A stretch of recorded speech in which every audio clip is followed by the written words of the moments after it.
आम्ही स्वतःचा स्वतः विचार करायचा की मला ज्ञानेश्वरीची गरज आहे का? आमच्या जगण्यामध्ये आम्ही तापलोय का? आम्ही भागलोय का? आम्ही शिनलोय का? आम्ही अस्वस्थ आहोत का? आम्ही अशांत आहोत का? आमच्या मनामध्ये सारखी भगभग आहे का? रखरख आहे का? वकवक आहे का? तर ह्या सगळ्या गोष्टी आमच्या आयुष्यामध्ये, यापैकी एक जरी गोष्ट असेल आमच्या आयुष्यामध्ये, तर आम्हाला ज्ञानेश्वरीची आवश्यकता आहे. माऊली ज्ञानेश्वरीविषयी आणि गीतेविषयी असं म्हणतात की जो मने काया वाचा सेवकू होईल येचा तया स्वानंद साम्राज्याचा चक्रवर्ती करी. एकदा आपलं स्वतःच्या लक्षात आलं की नाही, मला आता शांत व्हायचं, मला प्रसन्न व्हायचं. भूतकाळामध्ये माझ्या आयुष्यात जे घडलंय ते मला आता थांबवायचं. माझं तापणं, माझं तापत्रयानं होरपळून जाणं, जे आयुष्याची होरपळ चालू आहे, सतत पळणं धावणं जे सुरू आहे, कुठं विसाव्याचा क्षण नाहीये, कुठं मनाची शांतता नाहीये, प्रसन्नता नाहीये. मग मला आवश्यकता आहे या ग्रंथाची.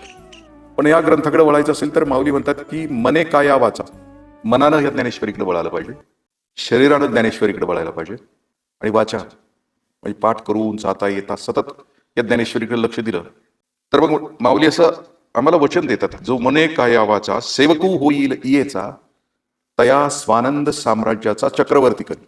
त्याला आम्ही स्वानंद, आनंद दिल्याशिवाय राहणार नाही हा ग्रंथ, असं हे वचन दिले.